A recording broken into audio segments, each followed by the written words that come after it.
Well, welcome to Fresh Off the Board. This is a podcast series with an aim to connect with students we worked with in the past and also share information about their experiences, their journeys, trials, tribulations, goof ups, embarrassments, anything along the way.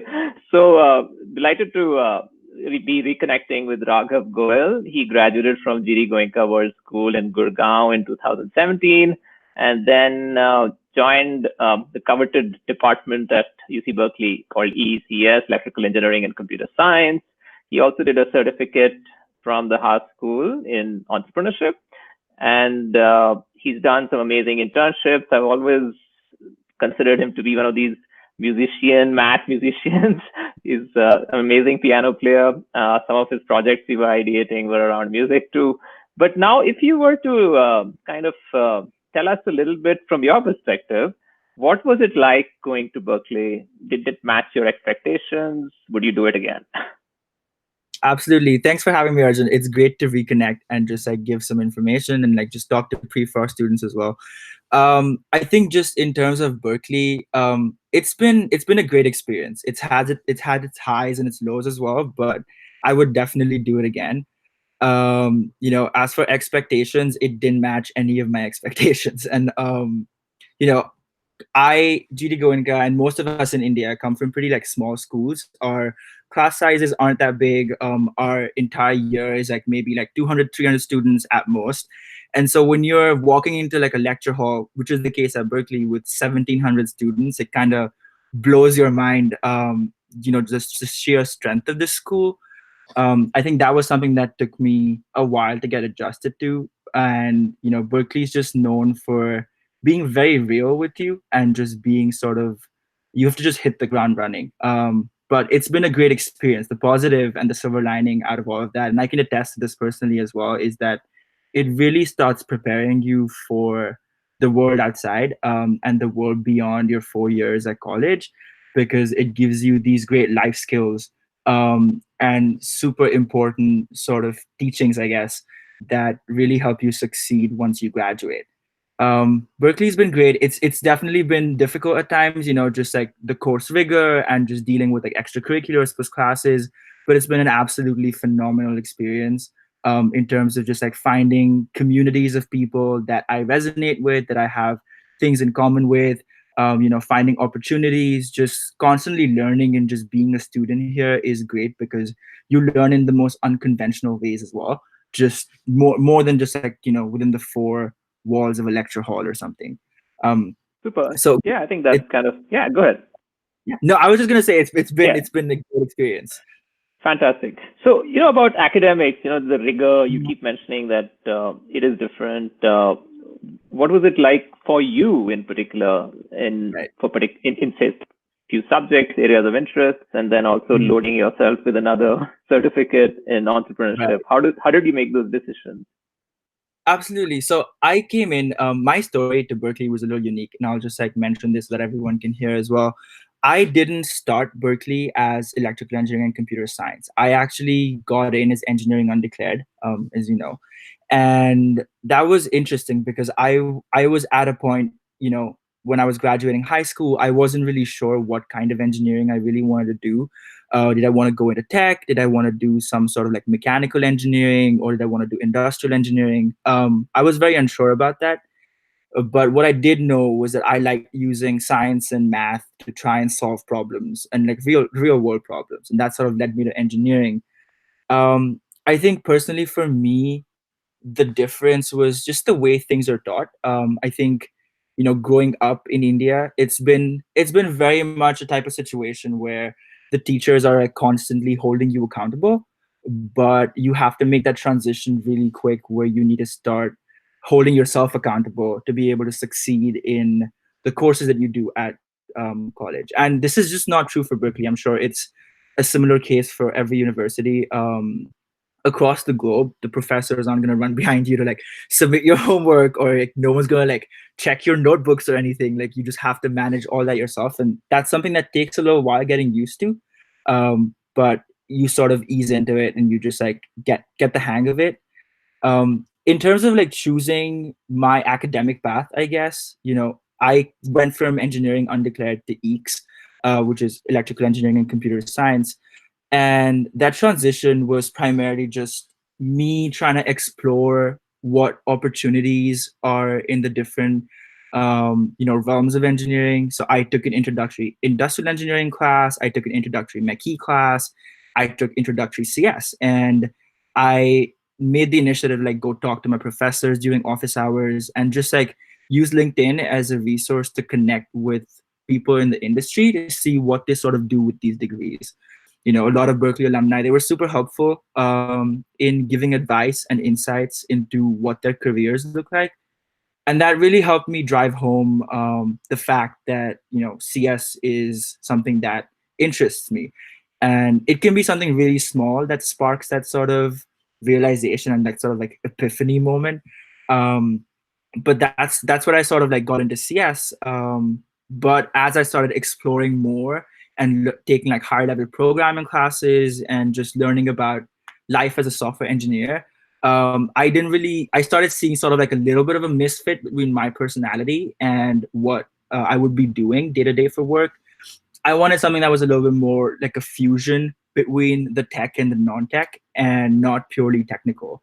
And that's why I sort of like, spoke to a bunch of peers about the struggles I was facing in recruitment, in just my dilemma about what to study and like what to do with my life.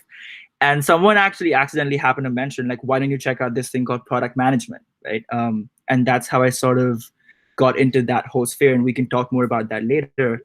My point to bring this up was, having that fusion of tech and non-tech is what really pushed me to seek this opportunity of this certificate in entrepreneurship and technology, um, and actually use it. It's been a really great experience. So you have like a bunch of different tracks available, and if you work at a startup, which is what I did last summer, you're able to sort of take certain classes that teach you about introduction to product management. There's like a lecture series where a bunch of really high level industry professionals come and talk to you.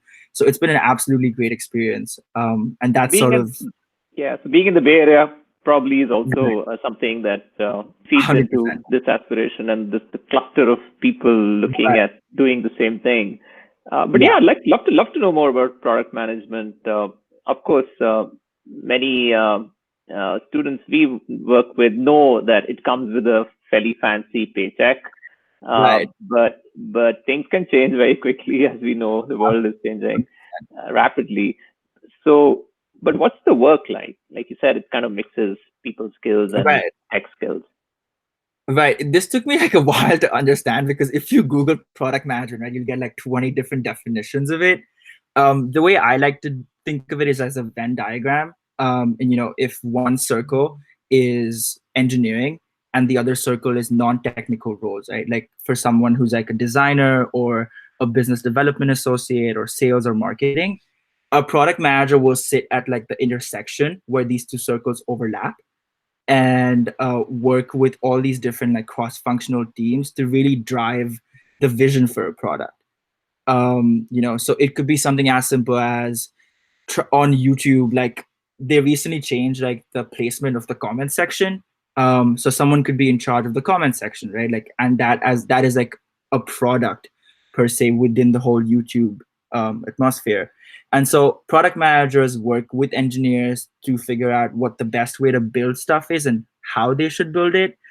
They work with designers to see what the most effective design is. They're involved with like road mapping product visions, figuring out like how we're going to take this product to market from an idea and how that transformation is going to occur, while simultaneously just interacting with all possible moving parts of taking a product to market.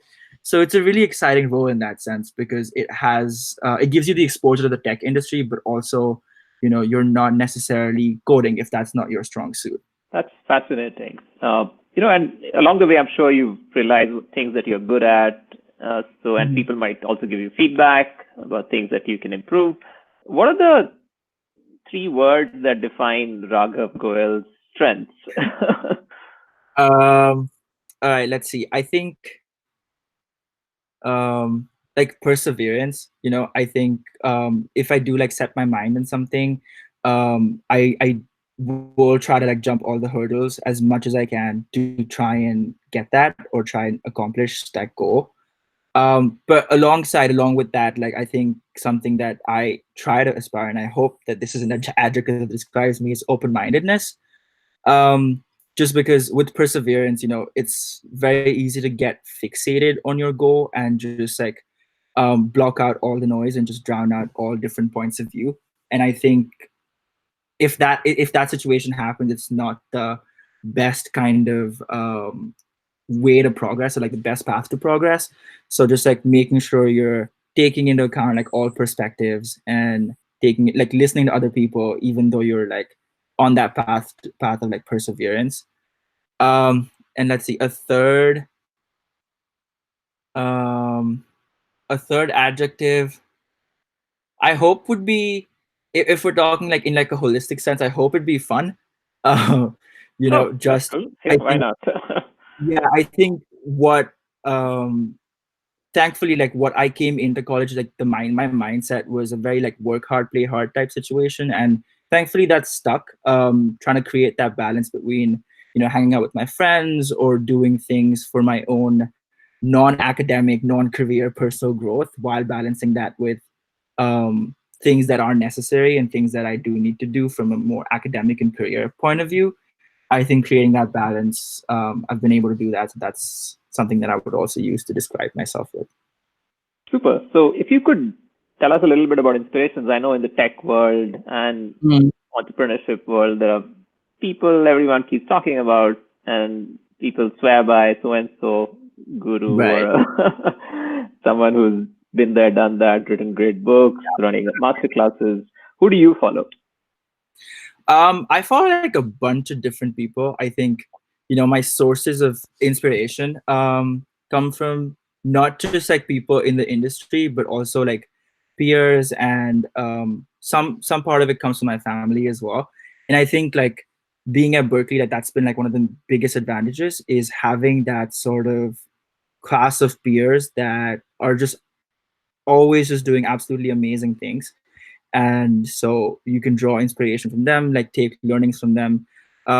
My aunt is also a product manager, so I have like frequent conversations with her about just the product world and things in product. One of my mentors is a product manager at Salesforce, and he actually got me he got me to read this book called Zero One. It's by Peter Thiel. He's a famous investor, and that was a great book.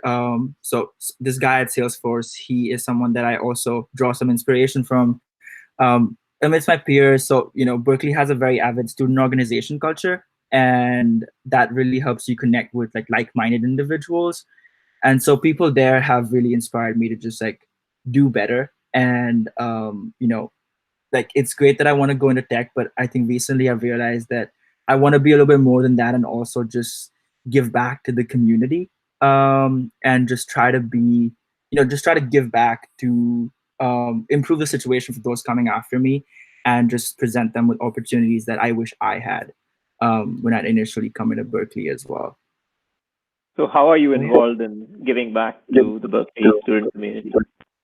I'm involved with the South Asian Queer and Trans group on campus, and it's a great organization. We're a pretty tight knit cohort of 8 people, and we work to, in a nutshell, create a platform for other queer individuals of South Asian descent. I know that there are a bunch of groups for LGBTQ plus individuals on the Berkeley campus, but when I came in, as a sort of maybe like quote unquote like shy freshman, I was really looking for other South Asian queer individuals to sort of share my experience and my struggles, and it would have been great to just have an opportunity to interact with them.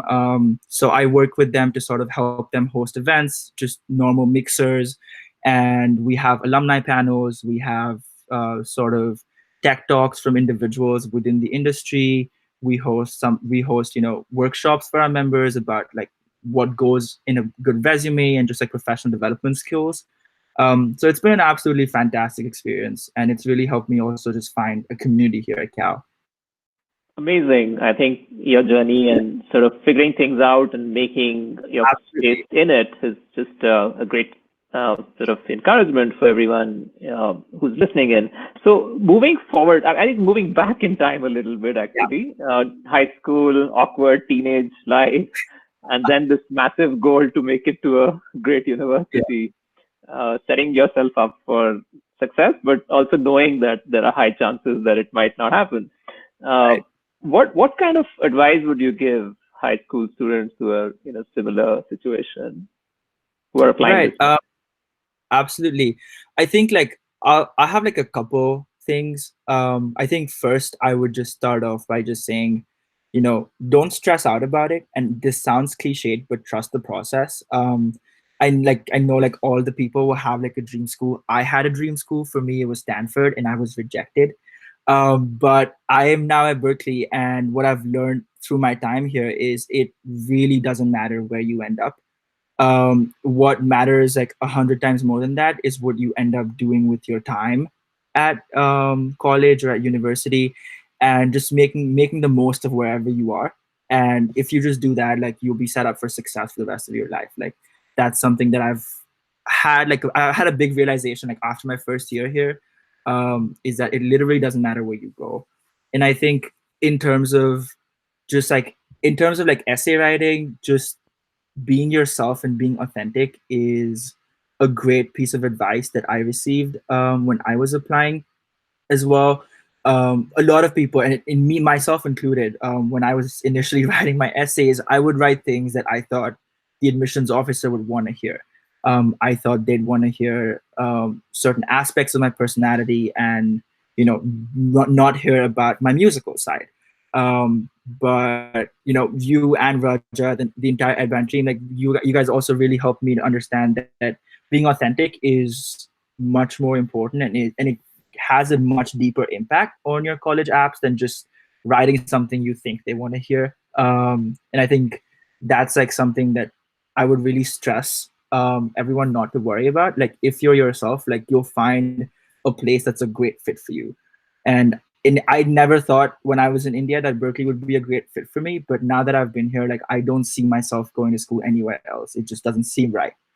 Um, and I think third, in terms of like extracurriculars and projects, like take it one step at a time. It can get a lot and it can be a little overwhelming, but just take it one step at a time. And I think something that I've always really valued, and I think that everyone should keep in mind, is don't do a project or an extracurricular just for the sake of doing it.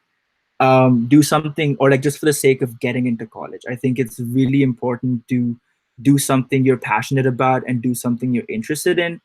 And the reason I say that is not just for like personal morals and personal ethics reasons. It's also because when you're writing about something, if it's something that you're truly interested in, or if it's something that you're actually passionate about, you'll be able to write a more compelling story about that experience. You can Absolutely. like try to fake it, but that stops at a point. Like that true essence of what your extracurricular or your project was, that only comes when you're really invested and really actually interested in whatever you're working on. That's an Learning advice I'd about give. these things, yeah, yeah. So learning about Right. these things and then taking them forward in college, obviously, yeah, turned out to be great for you. I'm gonna be, there's something concerning about higher ed and how things are Mhm. playing out, and you have one more year to complete at I do Berkeley, and there's so much uncertainty about in-person too classes, much. gatherings, uh, even within your major. I'm sure there's enough lab work that you have to do. So how is it that you think, and it's Bay Area and there are problem solvers, right? So how do you think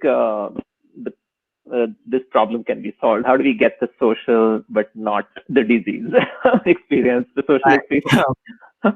I think in a very idealistic situation, a vaccine is the answer to everything.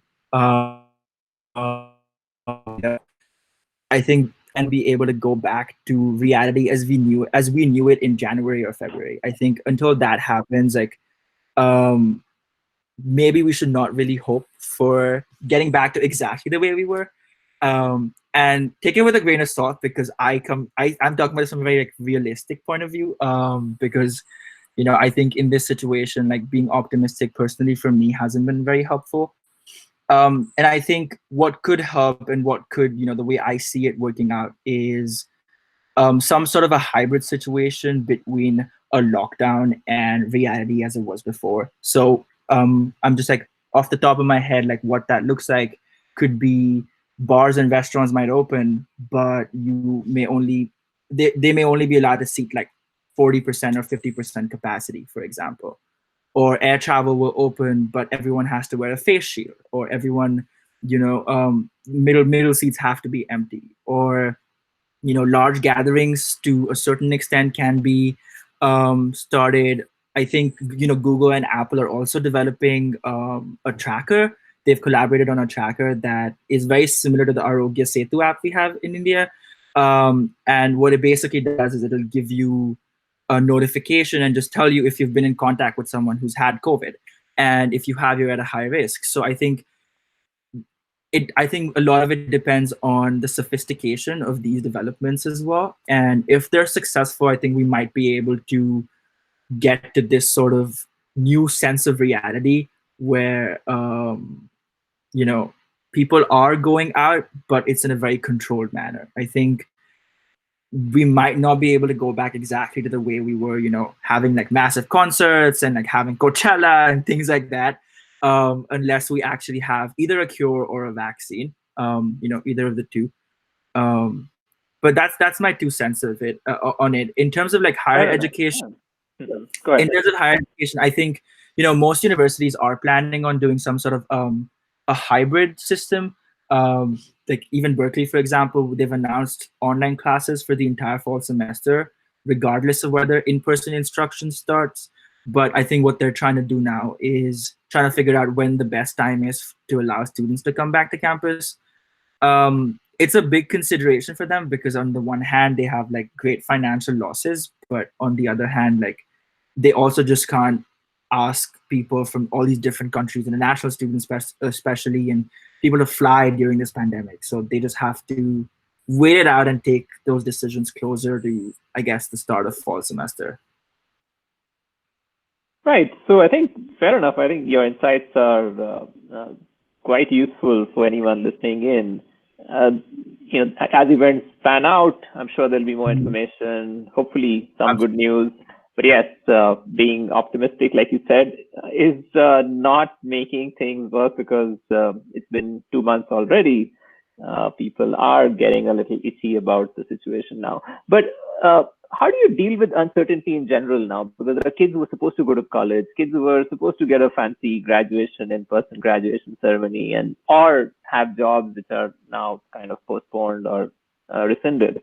Uh, I'm sure you've had your own sort of series of trials, tribulations, failures. What advice would you give? I think like, and this is okay, this is really cliched advice, but I only repeat it just because I think it's the only thing that's helped me really stay sane in the face of all the uncertainty. Is that just don't let whatever get you down. I think there's always a way around things. You might have to get like extra creative about it, but it's definitely possible. If your internship was, for example, canceled, or if your job is if your job is canceled, you can try to get some more experience in the meantime, through a side project or by working with like a couple of your friends or your peers while you're on the job hunt, for example. And if you were supposed to graduate, I'm sorry you didn't have your graduation, but you could always like return like in the if you're a college graduate, you could return in the fall or in the summer to walk. Or if you're a high school graduate, just like use it on Zoom and think about that college graduation you're going to have in 4 years. You can party twice the amount, then you can celebrate twice to compensate for missing your high school graduation. But I think what I mean to say is just, take every day as it comes and try to make the most, try to make the best of a bad situation. I actually like, if if we have time for a small anecdote. Go ahead. My Microsoft internship, I was in India earlier in April, when in late April they basically announced that they're going to be going ahead with a virtual internship, but it's not going to be possible for people located outside the US or Canada to do the internship. And it hurt a lot, because you work really hard for something, and then when someone tells you that it's not going to happen because of things that are out of your control, it can definitely hurt a lot. And I think a good thing to do in that situation is know that it's okay to feel bummed out about the uncertainty, but at the same time, like, pick yourself up and dust yourself off and move forward and try to think of the best possible solution, and the best possible, like, contingency plan to face the uncertainty. Great. I think with that advice, I think we'll wrap up today's session. But it was, like I said, an amazing experience just reconnecting with you and knowing how you've grown over these 3 years, and the experiences you've had, not just professionally, socially, connecting with yourself, connecting with peers, using resources at Berkeley. And that's another, we'd save it for some other time.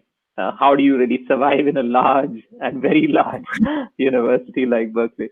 But we will be announcing a few panels, maybe 2 people moderating, and having interviews or some discussions on topics. And I'd like to do something with product management. And that's, there are students I've worked with who are now almost running unicorn level companies. They started. Yeah. it'll be fun to put 2 and 2 together. Absolutely. Happy to sort of do those connections. So thank you so much, Raghav, and be safe, and I'll connect with you soon. Perfect. Thank you for having me. Stay safe.